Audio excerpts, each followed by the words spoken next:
Hello, everyone. My name is Elham Goumehei. It's a pleasure to present here at Early Warning, Early Action webinar. Nice to meet you all.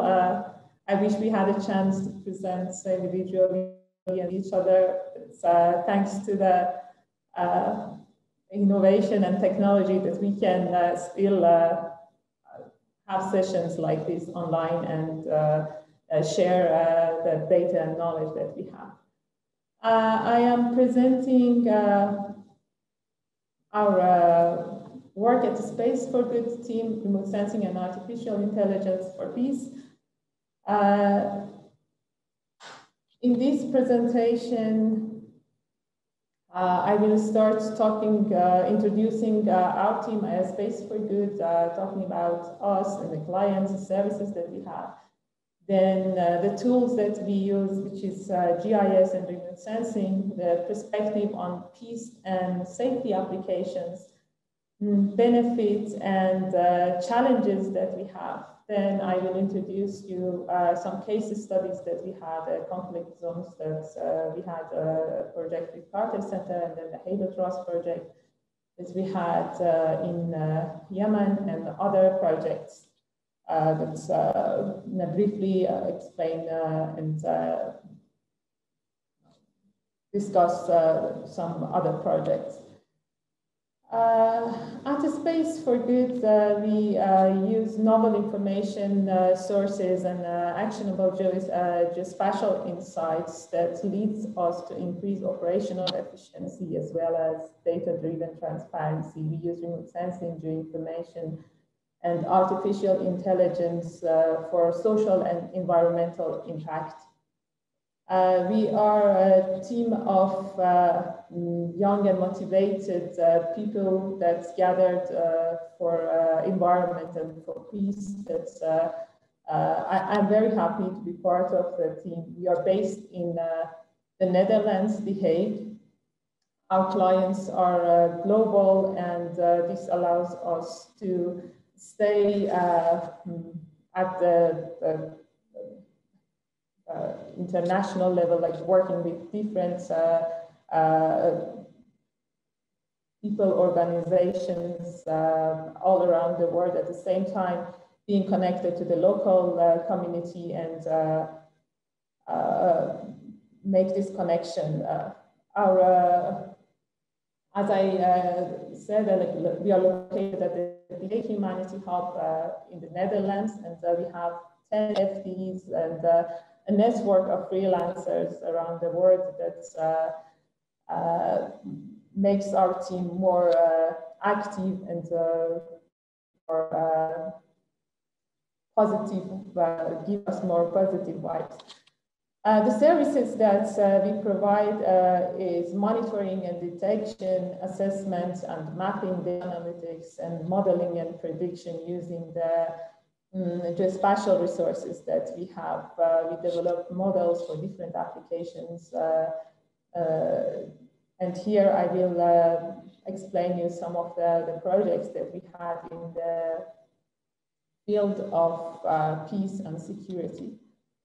The tools that we use are GIS and remote sensing, which I will shortly explain the basics of remote sensing and a bit of GIS. I'm sure many of you have heard and now about it, just an introduction that in the remote sensing, we have optical and radar remote sensing, which in optical remote sensing, satellites use the sunlight for to get the information, basically. They are working in the visible range of wavelengths. So the optical, or we call it passive satellites, because they are using the sunlight and the daylight to collect the data. They use the backscatter using the sunlight. So they are kind of passive. These satellites working in the visible range that we can see as human beings as well. The well-known satellites are Landsat, Sentinel-2 recently, or WorldView, that are operating all now. The radar remote sensing is different. These satellites sending wavelengths themselves and receiving the backscatter. So that's why they call them active satellites. These satellites, the radar remote sensing data are can work during they are not dependent on the daylight, so they can work during the night time. Also, they can work in the case of clouds, so they are weather independent. So if it is cloudy and in some cases a bit of raining, they can still working properly. The available satellites examples are here, the Sentinel-1, for example, from Copernicus projects, ICI, ALUS-2, they are the well-known satellites that are producing or generating radar satellite images. As I explained about the wavelengths that you can see here, the optical remote sensing are operating in the green colors, that they are mainly in the visible range. We have microwaves that are working in the shorter wavelengths and higher frequencies. So type of data they can collect, that we are using both the optical and the radar to analyze the situation and having more information and using both of them at the same time. But about GIS, Geographic Information System or science, but what it is really is that we try, I mean, if you want to say it in just one sentence, it's like we simplify the real world. So we define different layers that in each layer we try to have a very simplified form of data, then gathering this information to make a model and then retrieve the information that we need. For example, the water features that we want, or the boundaries, or the roads, the transportation system, the elevation model. All of these can be a layer, and then gathering all of this together can help us to model the real world and understand it better, and at the same time simplifying the real world. Having some perspective on early warning, early action, how GIS and remote sensing can help us. We can, using the GIS and remote sensing, we can map and monitor changes.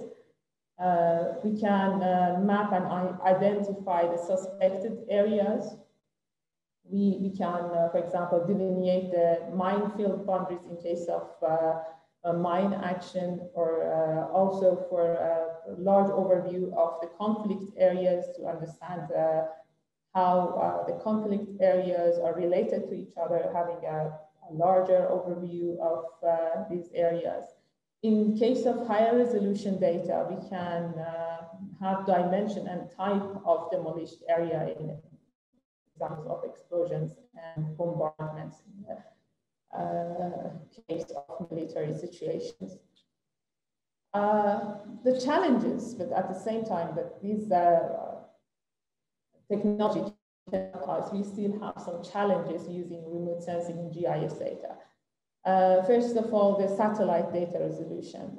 Here there are two examples of data.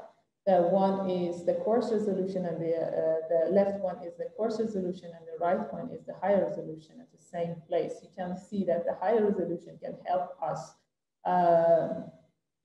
to see more details and monitor more details. But in most of cases, these high resolution data are commercial and are not freely accessible. The other limitation for the case of safety and mine action is kind of the lack of validation data. We don't have enough data in the field that can help us to update the models that we have. Also, low temporal resolution. These satellites that we are talking about, they are just passing over the same area in a specific time. They cannot, like always, they don't stay at the same place that have kind of all the time data. They are, for example, Sentinel-1 data are gathering every 6-12 days at the same data. And in case of, for example, flooding or an event that is happening in the area that we need at the exact moment the data to see how it is happening, then this lower resolution is kind of a barrier. In the urban area, we have saturated pixels. These saturated pixels are those that are backscattering the wavelengths very high, so we cannot basically see too much information in them. In urban areas, especially in buildings, that, for example, radar data, we have this problem. You can see here in these images, those very bright areas are those saturated pixels that does not give us information. These are some of the challenges that we have for the using of remote sensing and GIS data. Here I want to just explain you some of the projects that we had before the conflict zone detection that we had with the Carter Center. In this project, Space4Good explored the possibility on how satellite data could help the Carter team in verifying, assessing, and monitoring the consequences and the changes of military conflicts regarding to explosive weapon contamination, and support them in advancing their methodologies. Two areas in Syria, two municipalities or districts were monitored, Al-Bab and Harim districts in Syria. We have, for validation, we had some ground confirmation of ammunition distribution to see how our, to validate our findings. What we have used is Sentinel-1 and Sentinel-2 data. For the Sentinel-1, we use GRDH and VV polarization with 10-meter resolution. For Sentinel-2 data, we used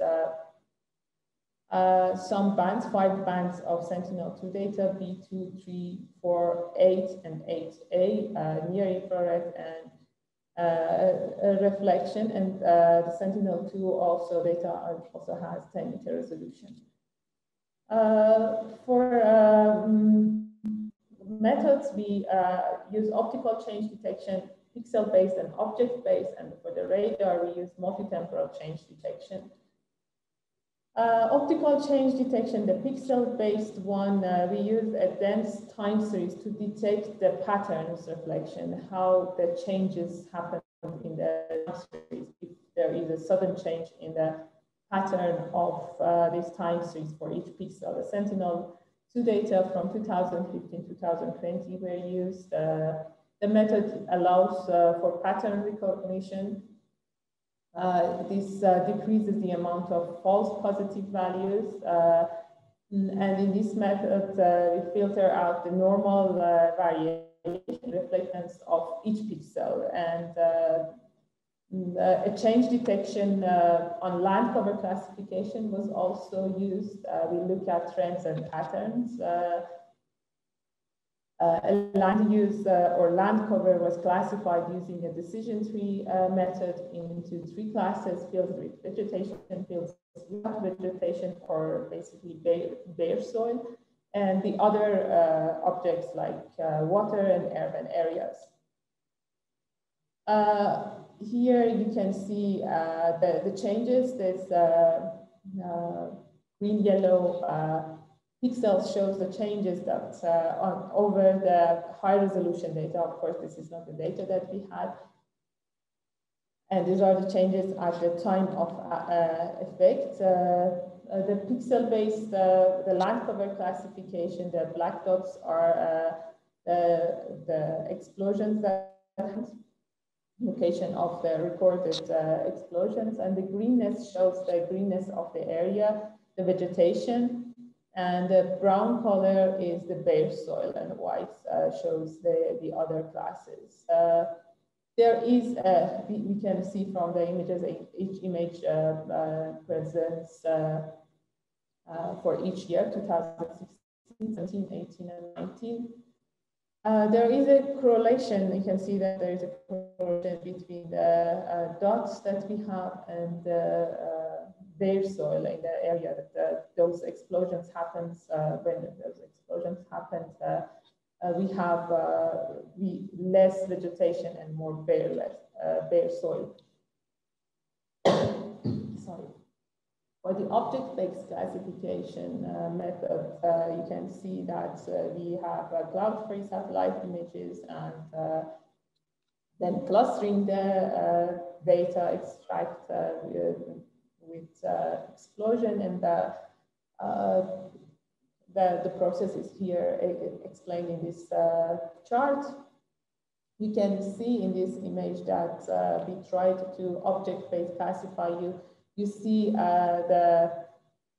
this is a vectorized file of the object-based classification, and it is overlaid on the high-resolution data. The classification shows distinction between building plots, fields, and fields with roads. This is the way that our model could classify the land cover. Overall conclusion is that for the pixel-based classification, it was too coarse resolution to do the pixel-based classification. You could see that very little changes. Could see like we had 20 meters, 10 meter resolution of pixels. Changes that are detected, but there are too many changes that we can find relevant ones. Land cover patterns, it follows the impacts. For the object-based classification, we can see significant differences, but we cannot see the small differences. And the other kind of cons is that we cannot validate exclusions with certainty. For the radar multi-temporal change detections, we have used 5 different images for different 5 years. We did the processing on the images, the most common ones that are relevant, and every 2 images were stacked using VV bands, as the VH bands didn't give us more information. And then change detections, detection maps are produced. The bombardment locations for each year are overlaid on the change detection maps, as you will see in the next slide. The red dots are the explosions, and the yellowish colors are the changes that we detected. Since between years 2015 and 2020, 88 explosions were recorded. You can see here the explosions and the change detection maps for each year. For example, 2019-20, there were no explosions. 2018-19, 155, and 17-18, 128 explosions happened. And the most explosions happened in 2016, 17, and 2015, and 16 that are more than 350 explosions.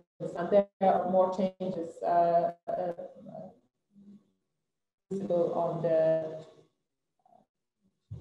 images that you can see the change detections. The other approach that we had, we tried to correlate, find a correlation between the bombardments and the change detection. For these, we defined a buffer with radius of 250 meters for each bombardment location. The buffered areas that are include more than 1,000 square meter changes are considered as effective bombardments. You can see here two examples. The left one are actually these yellow objects shows that changes happened, and the left one shows an effective bombardment, and the right one shows non-effective. This bombardment didn't cause any specific changes in the area, as there is no changes in the buffered, defined buffered area. If we take a look at the statistics, you can see that we had we could find that those effective, some of those bombardments were effective, and that the most effective bombardments happened in 2016-17 with 242 explosions and bombardment in the area. Here, with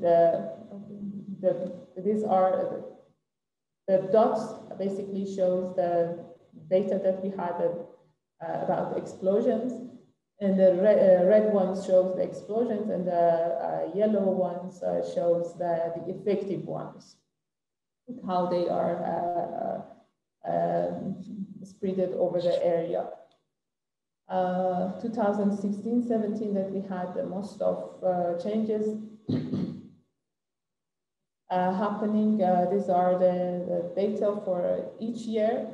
Also, here you can see in the right side of the image there are happening more changes because of the explosions.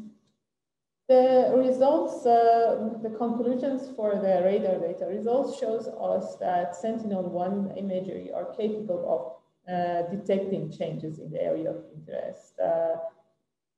We considered in this project those pixels that changes that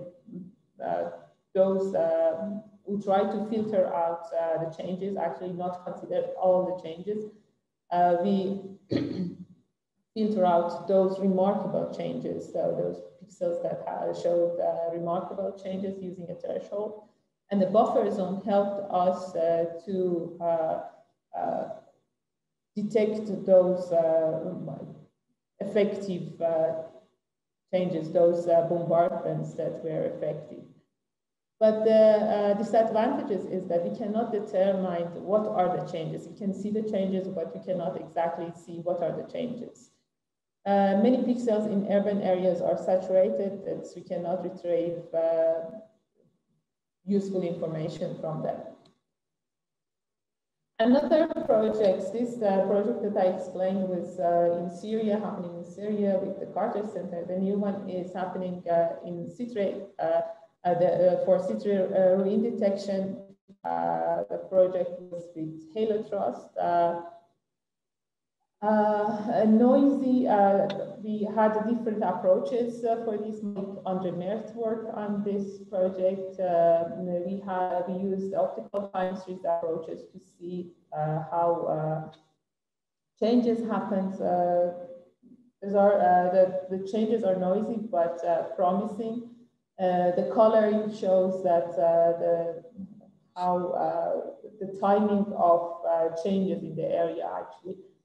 Using this approach, we could detect the second war in Sitre. You can see in the northeast of the area, the center of the city, that there are many changes happening in 2016 because of the bombardment and the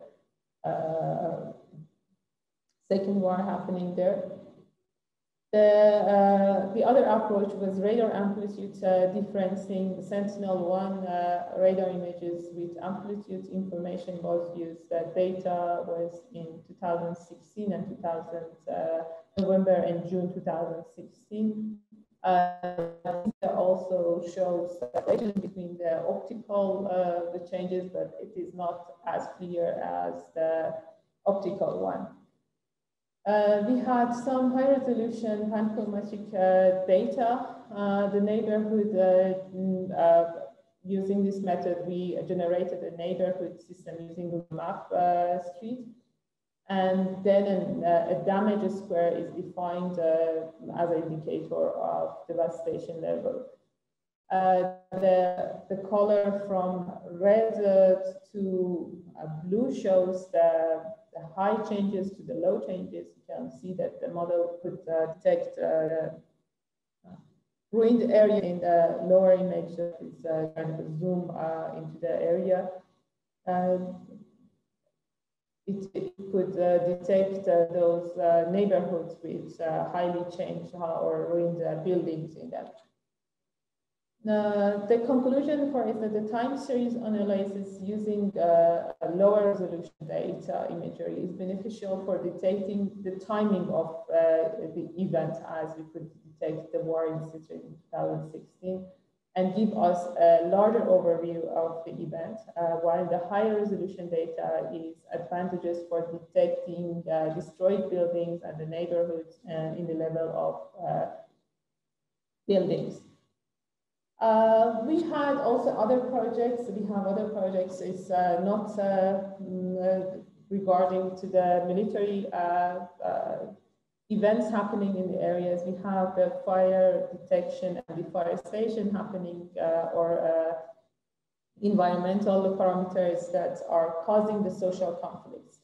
In the cases, our partners were not they still don't want to share more details of the projects, but for the fire detection and deforestation, we have these human-triggered events that cause the environmental degradation and then economic insecurity, and then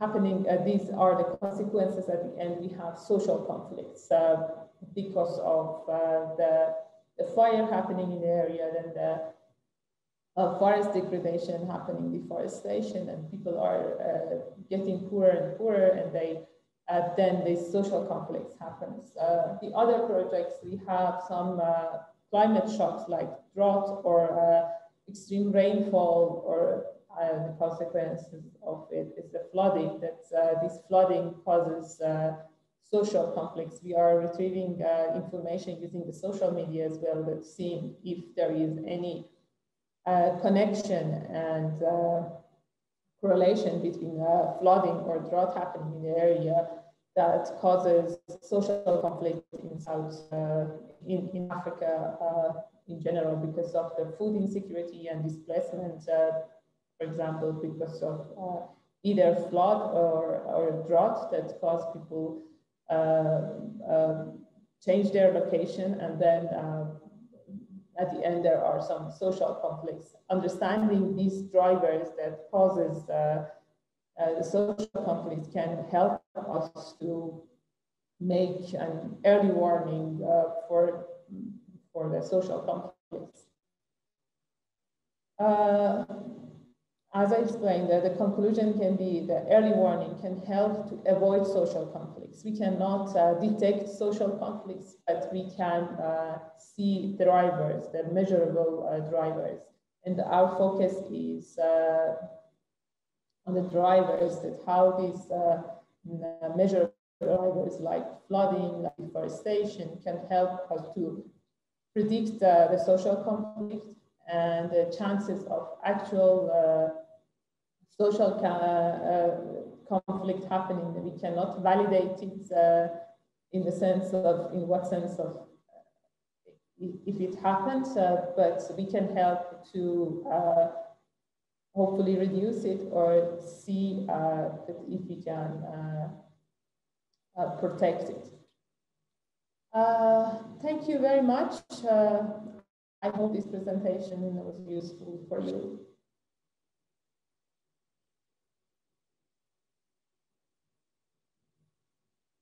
I would be happy to answer questions if you have any question.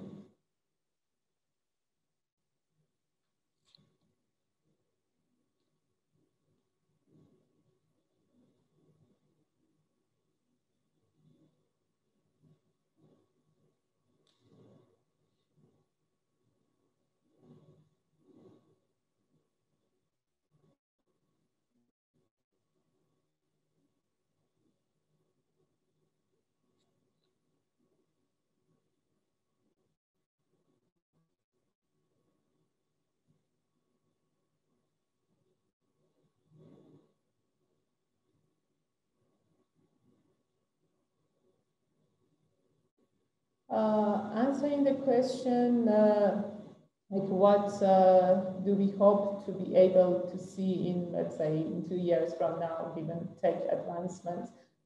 I would say higher resolution data for sure can help us, like more frequent, as I mentioned in the first slides, the barriers for using this technology is the low temporal data, temporal resolution, and the lack of high resolution data. I see this advancement for the future, that we will have high resolution, more public data, and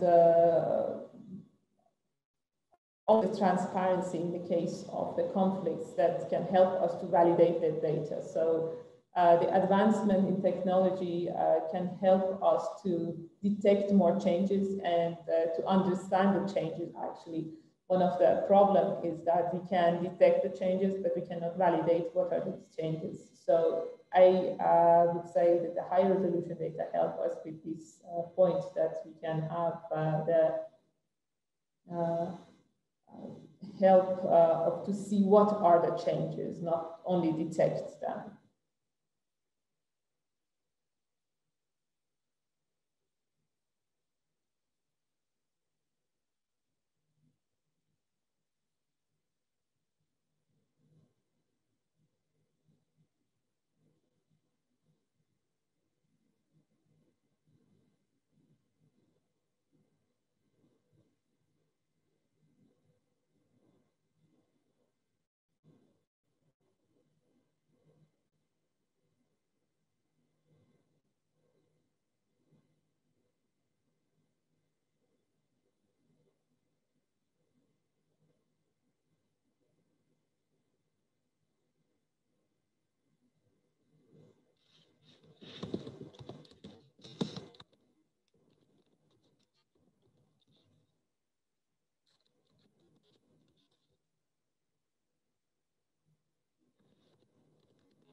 There are open source maps available for integration with existing early warning systems, part of Google Maps. Open source maps, there are in Google Earth Engine, for example, there are many open source maps produced for land cover classification or other information that people are using this platform and then are producing, so they are freely available. They are not commercial. I think, yes, there are some models that can help for predicting and making some early warning systems. So I would say Google Earth Engine is one of those resources that can provide many open source maps based on what you are interested, like people sharing. Also in ArcGIS, it is, if you have the license, then there are many maps produced I wouldn't say open source because it is not freely accessible for everyone, but ArcGIS Online, if you can access, then you can see many, you can access many maps that are produced using ArcGIS too.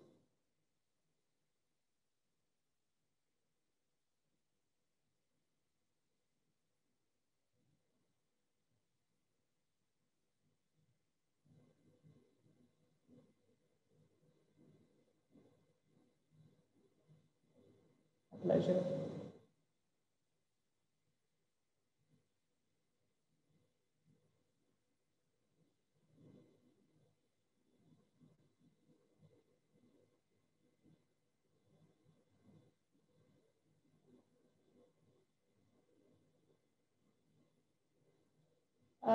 Yes, that's true. There are very high resolution. Actually, basically, the satellites and the remote sensing technology. The start was for military uses and from the military applications.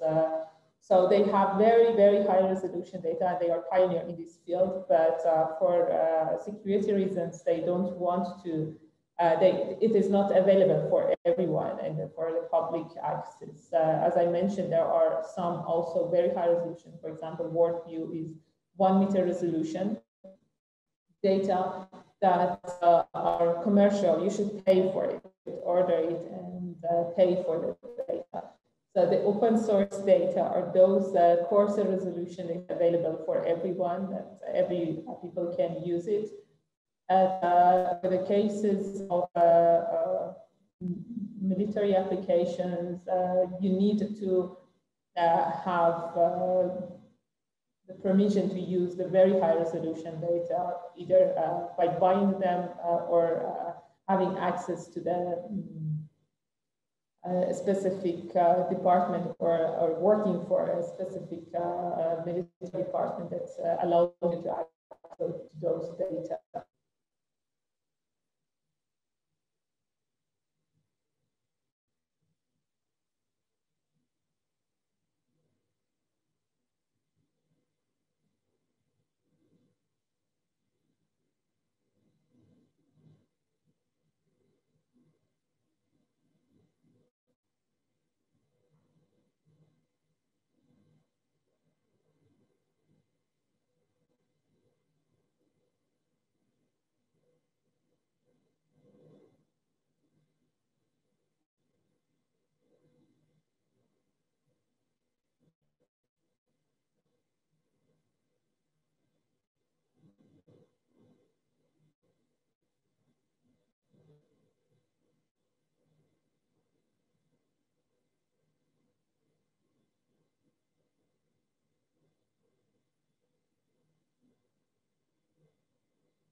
Thank you for joining this session. I hope it was useful for everyone and you could have an insight into remote sensing can be helpful for different applications.